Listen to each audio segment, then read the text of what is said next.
What's up everyone, Thralls here once again. I'm Necrotic Nick, and I have an album review for you.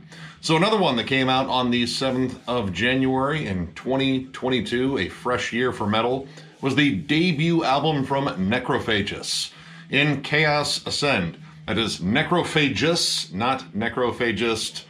I'm pretty sure everyone knows that Necrophagist is not coming back, but I wanted to clear that up at least. Now, what I could look up on this band is kind of minimal. I don't know exactly when they formed, but I know that they are from Sweden, and this is their debut full length. This is a three-piece band, and this features current and former members of Visceral Bleeding and Entrails. In fact, all three members are ex-members of Entrails. Now, if I hadn't jammed a track of this before and seeing that they were all in Entrails, I would have had some big assumptions about this, being it's from Sweden, and Entrails plays filthy HM2 drenched death metal, and by now everyone knows I'm a slut for HM2.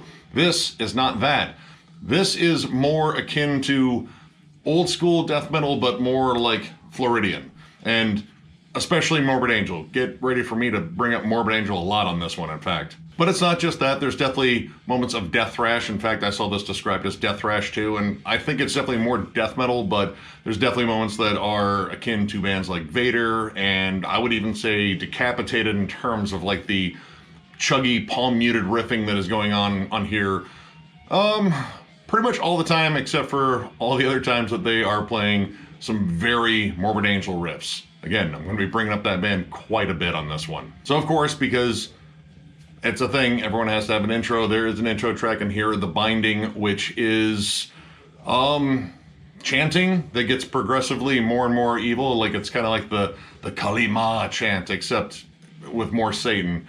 I'm reasonably sure if you played this on a loop, furniture would start levitating in your house. But I guess it sets up what is to come, which, honestly, looking at the song titles again, the Morbid Angel worship, it feels like it's kind of just, you know, subtly poked at in the song titles. Because the opening two tracks, the titles just seem like references to Morbid Angel songs, subtle ones. Order of the Lion and At Dawn the Immolate. Now, I think of Lion's Den when I hear Order of the Lion, and it does have sort of a feel like that as a fast, thrashy, blasty song. Like, there's definitely a lot of Morbid Angel tremolo riffs in there. Big, chunky, sort of thrashy riffs. The vocals are very much, at least an attempt at David Vincent style. Like, there's a definite shot for clarity on this, and they're definitely up front in the mix, but it doesn't quite have that same level of enunciation on it, but they're still really good on here. And At Dawn it is two E's on there, Immolate, sounds very, very similar to another Dawn that Morbid Angel had. It has kind of a setup that sounds very similar to Dawn of the Angry. The opening tremolo riff is very similar. I mean, it's arranged slightly differently, but it goes into a fast part, much like how that song is set up. I don't know. A lot of this really plays close to the influences, and I definitely think Morbid Angel is probably the biggest one on here. This whole album kind of goes through all those different tremolo riffs that Morbid Angel is known for whenever it slows down, which is kind of intermittently. It's a pretty fast-paced album. It kind of slows down to a Morbid Angel breakdown. Like, they pretty much go to like songs like Nothing Is Not, Where the Slime Live, maybe a little bit of God of Emptiness, but I don't think it ever gets quite that slow, but the riffs have that sort of distinct feel. Now, this is a three-piece though, and while they do multiple tracks, the guitars, there are no solos on here. I don't believe there's a single solo, which is kind of a Morbid Angel thing to at least have those, you know, Trey Asagoth solos, the wild, crazy ones that are very technical and sometimes don't make a lick of sense, but they totally fit the music. The most you get on here is maybe the occasional harmony and then some interesting technical bits. The song Wolf Mother, which doesn't sound a thing like Wolf Mother, has some more technical guitar flair on there, I guess. It's just kind of pockmarked there intermittently, and these are all things I'm going to get into a little bit more because, unfortunately, while I do like this, of course, I'm a Morbid Angel nut, a lot of this kind of runs together. Like, it was really hard to distinguish songs especially since the songs kind of tend to just end. There's not a lot of dynamics on here in terms of like a big crescendo towards the end, or like maybe a little bit of a sample or something to break up the songs. It's generally one after the other, and a lot of them open in a similar fashion and kind of end in a similar fashion. Like they just stop at the end, and then they open with a Morbid Angel tremolo riff and generally blast beats. In terms of Florida bands, this really reminded me a lot of Malevolent Creation, except maybe later Malevolent Creation, namely, I would say like kind of like the last album, where the last album kind of just stuck to one main thing. Let's just kind of riff it out, thrash, let's keep it fast, heavy, and this excels at all of those things. But again, not enough dynamics to really break it up, and I think it's just kind of limited by a number of things. The mix is really dry on here. I think the drums sound not very powerful. The bass drum is really clicky, and the snare kind of sounds like someone hitting a stack of newspapers. Like there's not a lot of power behind it. And in terms of like any reverb to fill out the album, like it feels very dry and very compressed. So I don't know, like it's definitely tight, it's definitely heavy, but it is kind of missing a little bit of production love. In terms of their approach, and it's kind of minimalist, I guess, I would compare this to bands like Blood Red Throne or Jungle Rot, but the difference being, I think Blood Red Throne knows how to arrange songs so they're still dynamic. While there's not a lot of elements to Blood Red Throne's music, it is very meat and potatoes death metal, but they know how to arrange it for impact. It keeps the adrenaline going. It's exciting, the transitions are fun, and you know, they do pepper in some lead work there. Same thing with Jungle Rot. It has this old school sort of feel to it, and again, while there aren't a lot of elements, it is constructed well for impact. A lot of the songs on here kind of labor the same dynamics from track to track, and that kind of got old. Like, I've heard every Morbid Angel tremolo riff ever on this album, but I've also heard them all on Morbid Angel, so at a certain point I was like, man, I don't want to get tired of this sound because I love the sound, but this is kind of an exercise in patience.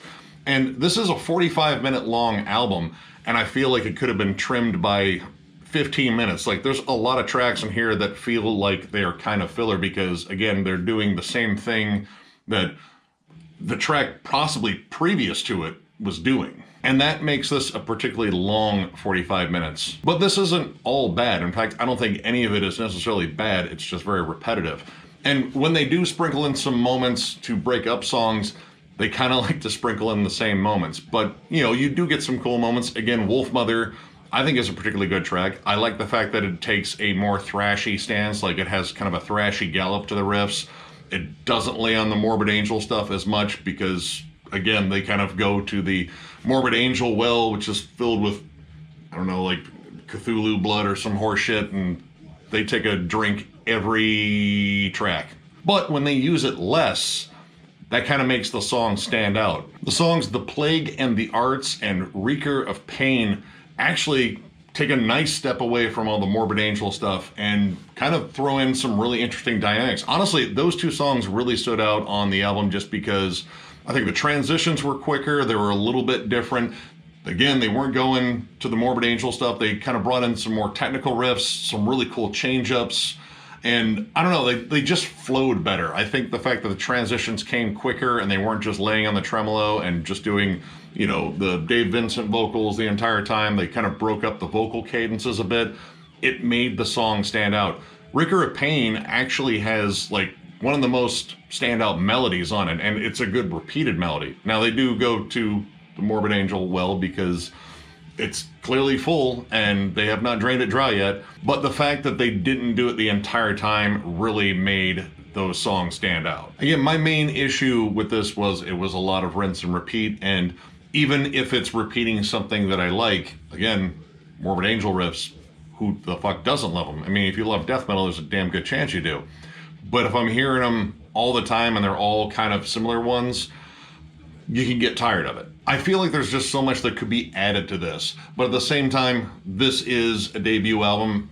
They may have wanted to stick to this formula very rigidly just so they could really establish themselves. But man, I was really being patient, trying to wait for them to break out of it, and luckily towards the end they did, which livened it up a little bit. I want to hear more stuff like that. Recurve Pain and The Plague in the Arts, I want to hear more stuff like that because they still had all that worship in there, and it was good, but it was used more intermittently, and it kind of freshened up the songs a bit. Other moments in here where they try to employ more groove-oriented stuff, it's still kind of cool. Like, there's nice groovy stomps to it, but again, the same kind of riffs going over them. There's not much in the riff wheelhouse that's kind of an issue on here, if you haven't picked that up yet. Blood on the Stone of the Monuments, again, 2 E's, has a really kind of interesting, like, jungle rot-like groove to open it up, but it goes to the well and kind of abandons that too soon. There's a lot of moments on here that I think they might do something different. They're kind of working on something a little outside of the Morbid Angel box that they have constructed, and then they kind of just go back to it, because I feel like that's kind of the main thing. I mean, they definitely advertise that this is old school death metal. Morbid Angel is old school death metal. But this album needs more distinct songs to really stand out amongst a pack of tons of cool death metal bands out there that are just pretty much flooding the airwaves or the internet waves or whatever waves. They're out there. But all in all, I don't think this is necessarily a bad album. They execute their sound well. It is solid musicianship. It's just kind of repetitive and gets a little dull after a while, but it's still pretty good. So overall, I'm going to give this 3 stars. I don't necessarily think it's bad. I just think it's repetitive. And again, even if something good is being repeated over and over again, you can get sick of it. But again, being a debut album, I think maybe the idea was to play it maybe a little bit safe.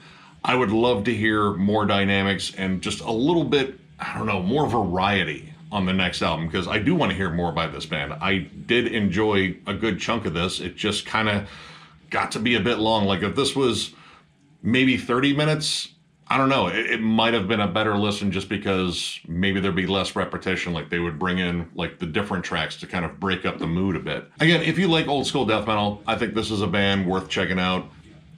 I'm a little bit more generous with debut albums just because I'm kind of curious where they go from here. This is sort of a launching point. So it kind of depends on the next one in terms of, like, you know, forming a bigger opinion of this band. But so far, I like what I hear, but I hear it too much. So that's kind of the issue there. But I don't think it is a bad release at all. I just think it's just kind of a good release. It's well executed for what it is. But again, I think they go to one well particularly too much, and that kind of knocked it down for me. But that is just my opinion.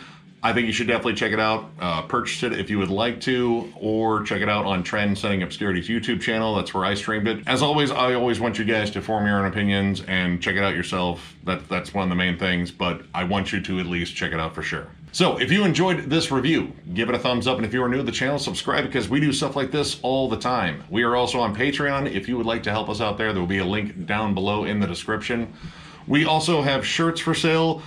I am going to hold off on posting the Gmail, but I mean, by now you can look at any video and find it. But we are about to make an order for some new shirts, and they're going to have a really cool design, and we're going to do a nice little video showing it off, because holy shit, we're fucking proud and excited about this. So maybe hold off on ordering a shirt until we make that announcement, because I have a feeling you might want to order this shirt. And of course, what will the end of these videos be like unless I thank you profusely once again, because without you guys, there really isn't a Thralls. So thank you all very much for watching. Thank you for all your support. And of course, we will catch you later.